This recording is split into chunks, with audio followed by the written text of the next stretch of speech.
ఉద్యోగాన్వేషణలో ఉన్న అభ్యర్థులు ఎదురుచూస్తున్న డిఎస్సి పరీక్షల ఫలితాలు విడుదలయ్యాయి. మార్చి 1న 11,062 పోస్టుల భర్తీకి డిఎస్సి నోటిఫికేషన్ విడుదల కాగా, జూలై 18 నుంచి ఆగస్టు 5 వరకు పరీక్షలు నిర్వహించిన సంగతి తెలిసిందే. తెలంగాణ సచివాలయంలో ఏర్పాటు చేసిన కార్యక్రమంలో సీఎం రేవంత్ రెడ్డి డిఎస్సి ఫలితాలను విడుదల చేశారు. ఈ పరీక్షలకు 2.45 లక్షల మంది హాజరు కాగా, డిఎస్సి ఫలితాలు కేవలం 55 రోజుల్లోనే ఇచ్చామని సీఎం రేవంత్ రెడ్డి తెలిపారు. దసరాలోపు ఎల్బీ స్టేడియంలో కార్యక్రమం నిర్వహించి నియామక పత్రాలు అందజేస్తామని హామీ ఇచ్చారు. 10 ఏళ్లలో గత ప్రభుత్వం ఒకే ఒక్క డిఎస్సి ఇచ్చిందని, అది కూడా కేవలం 7,000 పోస్టులతో నోటిఫికేషన్ ఇచ్చిందని గుర్తు చేశారు. ఇప్పటికే టీఎస్పీఎస్సీని ప్రక్షాళన చేశామని, త్వరలోనే గ్రూప్ 1 పరీక్షలు ప్రతిష్టాత్మకంగా నిర్వహిస్తామని సీఎం రేవంత్ రెడ్డి స్పష్టం చేశారు. ప్రస్తుతం రిజల్ట్ లిస్టులో కేవలం మార్కులు, ర్యాంక్ మాత్రమే ఉంటాయని, త్వరలో మెరిట్ కమ్ రోస్టర్ ప్రకారం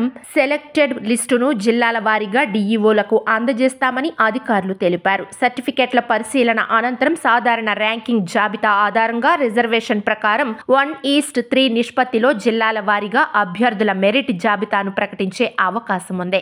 తెలంగాణలో తొలిసారిగా కంప్యూటర్ ఆధారిత విధానంలో డిఎస్సి పరీక్షలను నిర్వహించింది. డిఎస్సి పరీక్షలకు మొత్తం 2,45,263 మంది అభ్యర్థులు హాజరు కాగా, సెప్టెంబర్ 6న ఫైనల్ కీని విడుదల చేసింది. మొత్తం 2,629 స్కూల్ అసిస్టెంట్ పోస్టులు, 727 భాషా పండితులు, 182 పీఈటీలు, 6,508 ఎస్జీటీలు, స్పెషల్ ఎడ్యుకేషన్ 220 స్కూల్ అసిస్టెంట్లు, 796 ఎస్జీటీ పోస్టులను అభ్యర్థుల మెరిట్ రిజర్వేషన్ ఆధారంగా భర్తీ చేయనున్నారు.